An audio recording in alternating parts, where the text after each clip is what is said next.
because one of the hardest things for me to do, and it can still be, is when I help a lot of families in a week. I think in my mind, I'll tell myself I have some breathing room, right? It's like, oh, all these families just got helped. We can let up a little bit. I should be good, right? And you shoot yourself in the foot every time. I can tell you that much for sure. Dude, the amount of times you play that, it's so funny. You can play that game. It's so funny. People think that success is the easy part, you know? And getting started and getting upstarted is the hardest part. I would say both are equally hard. You know, in life you have choices. So this is about choosing your heart. Would you rather manage success, or would you rather manage being unsuccessful? Thank you for joining us on our Family First Life Tri-State Serve the People podcast. We appreciate you tuning in, spending your time to develop and grow with us. Follow us, please, on all our social media platforms at Family First Life Tri-State or FFL Tri-State. We love you. Keep listening, and I hope this information is serving you across the country. All right, everybody, thank you for jumping on with us for our Tristate Trends podcast. I got the Hall of Fame producer, Nick Garay, of FFL Verum Vitae, crushing it out there, doing all kinds of things, recently on a Jumpstart podcast, so we have his track record, and he's smoking it. So, first off, Nick, how you doing, my man? I'm doing good. I'm ready for this holiday, ready to help people right before. I'm grateful to be here. Thank you for asking me. Absolutely, man. So you recently just hit Hall of Fame. This is your first year eclipsing that, correct? That is correct. Yep. First time. Congratulations, my friend. That's pretty awesome. I'd love for you to talk to us about the preparation, the thought process, the goal setting that went into you doing that this year. What did that look, sound, and feel like? Well, really, for me, I mean, so I started with FFL back in 2020 is when I had my first, 2021. And I had about 4 or 5 months into the year, didn't hit Hall of Fame. But really, when I saw at convention, when I saw all those people last year getting those jackets, and seeing people that I actually knew, like Matt Borsch and Caleb and Gabe and all those guys, that was huge for me. That was huge to see that. And I remember Matt saying, "You're going to get this next year," and it was easy for me to be able to believe that because I just watched him do it. And yeah, really, it starts from before that with just activity. I wish I could say I did something special, but I didn't. No doubt.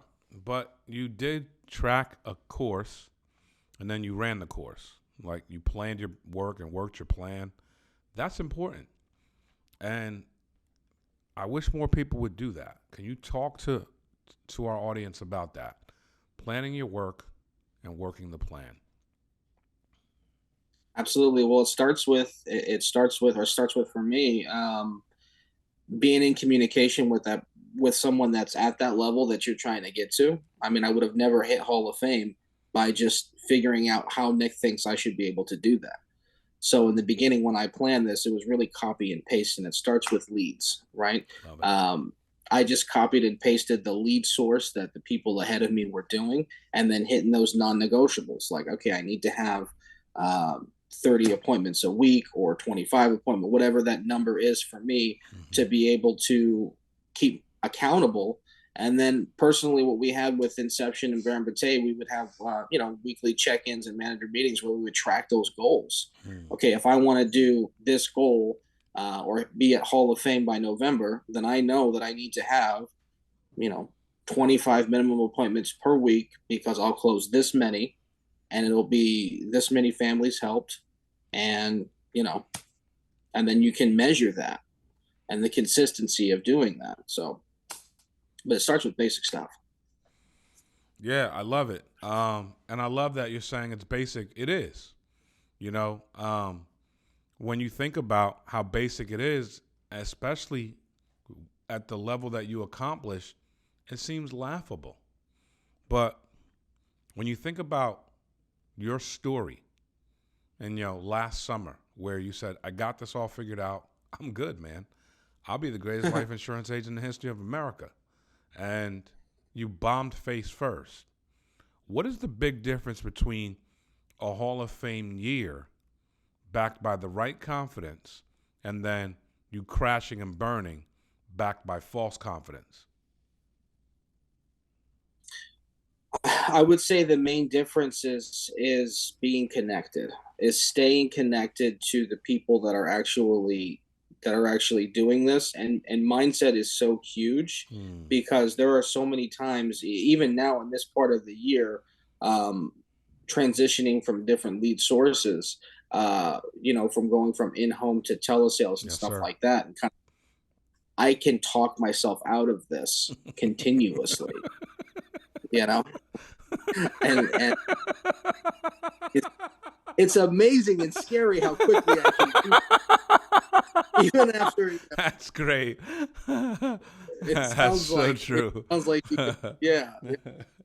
And the main difference was, and that so that confidence doesn't come from because I'm the greatest. Like, I had to get rid of that idea. That's just kind of backed by fear and not having enough knowledge and experience. It's, if these other people can do this, then I can do it too. And I need to stay connected to that. Because one of the hardest things for me to do, and it can still be, is when I help a lot of families in a week, I think in my mind, I'll tell myself I have some breathing room. Right? It's like, oh, all these families just got helped. We can let up a little bit. I should be good, right? And you shoot yourself in the foot every time. I can tell you that much for sure. Dude, the amount of times you play that, it's so funny. You can play that game. It's so funny. People think that success is the easy part, and getting started and getting upstarted is the hardest part. I would say both are equally hard. In life, you have choices. So this is about choosing your heart.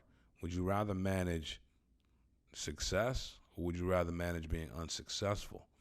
And you chose to manage success, which is not easy to do. Fair enough? Absolutely. I mean, yeah, it's going to be hard either way, right? Right. Just like you said, it's going to be hard either way. But I absolutely, because I've already tried the failing success. And I had to say, I'm not going to do this again. I can't do this again. Right. And managing being unsuccessful is hard too. But it's like, that's hard because you can't, you always have to upstart. So you talking to yourself, that self-talk of, I can talk myself out of this, or I can talk myself into this. And it's like every day I sell 8 policies over the weekend, and I'm like, oh, the week's set. I'm all good. I mean, it's gravy. It's gravy train from here on out. And it's like, this thing will reverse on you in a minute. Like, it's like you want to put yourself in a position so that you can push the reversal every week, every month. You want to push the reversal further and further away from being able to catch up to you. And you do that by making the right decisions. You do that by continuously saying, I should be good, right? And saying, no, I'm not good. I have to keep pushing.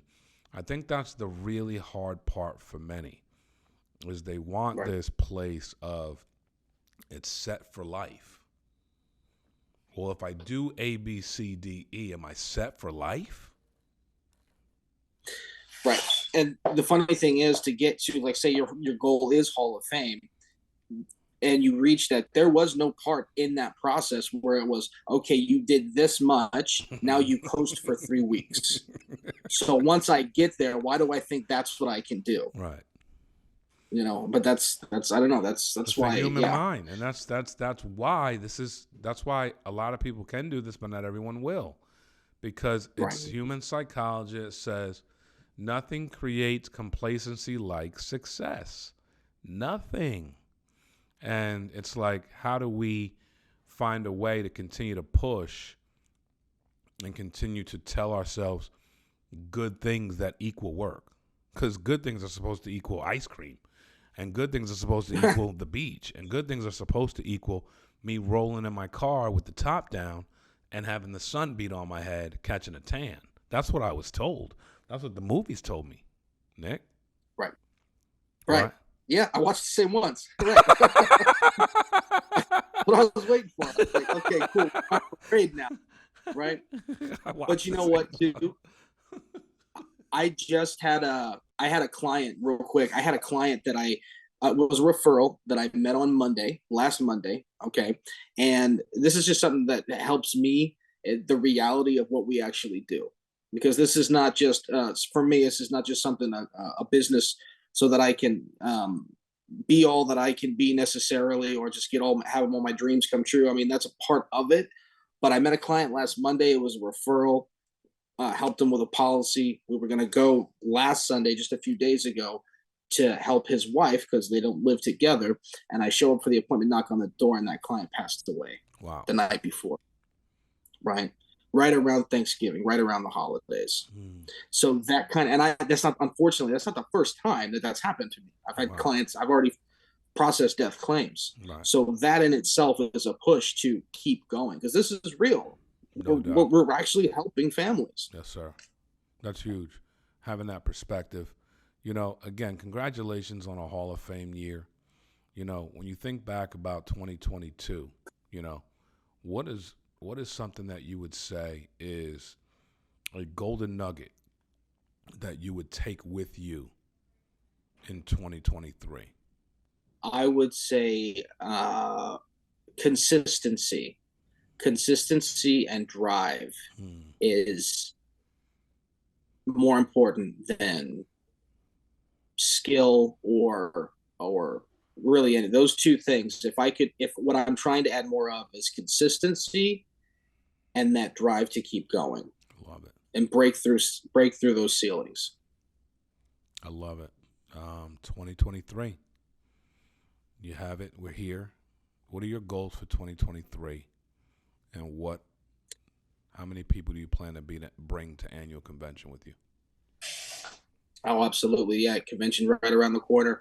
So we set some goals, Matt Borsch on our team. We set some goals that I wanted to bring at least 25 people to convention. As I'm thinking about it, I feel like I could do better than that. Even just hearing myself say it. No doubt. I want to focus on massive building. I will say that building this year has been a little bit of a struggle for me, building an agency. So my focus is I'll continue to produce and write for next year, but I want to really start growing an agency. 100%. You're super sharp. Why not you? Right. So that's what I have to remind myself, because when I started last year, Hall of Fame looked unattainable in certain areas. When I was watching the people go across the stage and just seeing, what that looks like, I'm like, well, I can't even conceptualize that at this point. And that's how I look at certain people with their agencies now. And I'm like, okay, well, this goal was achieved. Why not me? Amen. What am I not doing that's not getting me there? One step in front of the other, one step at a time, with the end goal in mind, but focus and drive, as you said, towards the goal. One step in front of the other, end goal in mind, focus and drive towards the goal. Just like Hall of Fame, bro. Right. You didn't know what month you were going to hit Hall of Fame. You might have had an idea of what you wanted to do. You put one foot in front of the other with the end goal in mind. You focus and you drove the car straight to the hall. Yes? Absolutely. Hall call, really, baby. Can be. Right. You can do the exact same thing on your way to a 10,000 families a month agency to a Hall of Fame agency. 100%. So keep that in mind, bro, as you're setting goals, forget about what's unconceivable. Remember, what man can do, what man has done, man can do, you can do it. And I believe in you, and I know that you've got the passion, the work ethic to serve enough people to do it. Absolutely. Thank you. Yeah. Well, it can be done. It will be done. That's just the way it has to be. I love it, my man. Tri-State Trend and Nick Garay. Thank you so much for all you do out there serving families. Hall of Fame, baby. How's it feel? It's just the beginning. Yes, sir. That red jacket's gonna feel great, man. Congratulations, buddy. God bless. Thank you for listening, everybody. Let's hammer down. Take care.